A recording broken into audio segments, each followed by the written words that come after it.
so I was going to give you some examples of these normally subordinated structures. So in terms of space or time,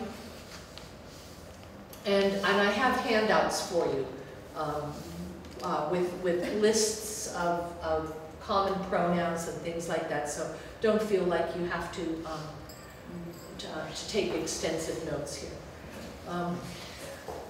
So space or time, sometimes students write sentences like this. The mine explosion killed 6 workers. The owners adopted safety measures. And again, this is going back to the same kind of mistake. They're not expressing the relationship. Is it coordinate? Is it subordinate or not? Okay. If I see that it could be cause and effect, but a lot of times the students like, I would think that would be cause and effect. Okay? Because the mine explosion killed 6 workers, the owners adopted safety measures. That's what happened. But students will tell me, no, I don't want to express cause and effect here. I want it to be time sequence. First this, then this. And then you have to back off and say, okay, that's what you, as long as you understand. And then, okay, if they want this time sequence, I tell them which one is more important. Which one is more important? Subordinate the other one. And I've gotten things like that. Both with preposition phrases, I'm sorry, one with a subordinate clause and one with a simple preposition phrase, with different levels of importance. So students would say, this is essential to my sentence. How can I get that meaning there? Or, it's not so important. I really don't want it. It's very hard for me to help a student make sentences like this, because I would never write it that way. The people died. Okay, but I have to say, no, this is how the student sees it, my obligation to get that relationship across. If I translate that into Spanish, the effect of después de 6 muertes or something like that would be, I think, what we would, remember that notion of cause and effect? Yes. We have it the other way around. So in Spanish it sounds perfectly acceptable to me to say it this way. Probably in English it's not, it would be better to put more emphasis on the cause. Deaths, on the, oh yes, on the death. Right. Yeah, definitely. You mean the owner adopted safety measures? But the people died. Yeah. But what's the perspective of the student? Right. What's the focus of the paragraph? The student was focusing on the owners. Right. Okay. And the fact that there, and that it was this safety measure, that's where this student wanted this focus. And in the previous one, it wasn't there.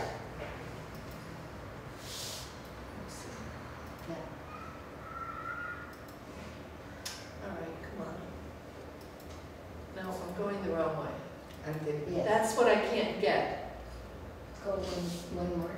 Let's see. All right, now I see what I'm doing. Now I got it. One more. Okay, here, there's nothing. Yeah. There's nothing. And this is so common.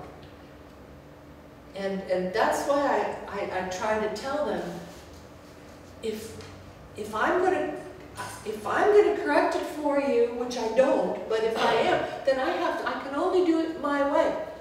It wouldn't even cross my mind to write the sentence the way the student wanted it. And I learned from experience, from actually doing that, and saying, you know, this is wrong, and this is how it should be, and then the student coming and saying, that's not what I meant at all. So they just constantly stress it. They have to ask the questions.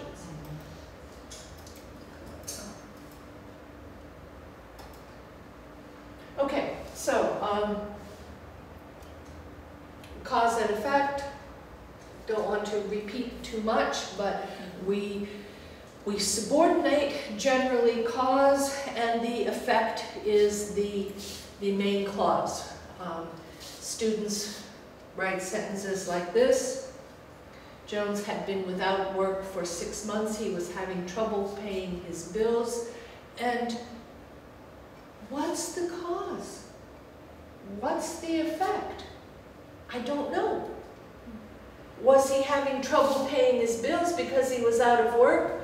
Or was he out of work because he was having trouble paying his bills because, you know, and sometimes students want those weird combinations that he was so stressed out about paying his bills that he wasn't doing his work properly and he got fired. And sometimes that's the case. So again, asking all the time. Getting that cause in a subordinate structure, because if you don't, people are going to interpret it the way they see it. And giving them options to do that. Standard subordinate clause. Are they an advanced student? Getting them to experiment and use a verbal phrase. And indicating to them that if they do this, this is the normal way that we express cause and effect in subordinate. And normally, we think of it as essential to really understand this. Why was he having trouble paying his bills? Because his computer broke, because he was drinking too much and couldn't write very well, or the children were making so much noise and he couldn't pay right then. This has a major impact on this. This isn't just a normal trouble paying your bills. This is a serious thing. He's out of work. It doesn't change the meaning of it, but it changes the level of importance. It changes the impact. It's essential to really understand this. Okay, that's what this structure says. This one is a little more casual. Having been jobless for 6 months, Jones could not pay his bills. Of course. You know, he doesn't have a job. Well, go on to something else. It's less grammar. The grammar structure is not as strong. Jones had been without work. Main clause. Not a main clause. Not as much power. Therefore, not as much emphasis. Therefore, we are lowering the impact of the cause by the structure that we use. This writer says, it's not essential that you know this. This one says it is. Please understand. I think this is a traumatic thing.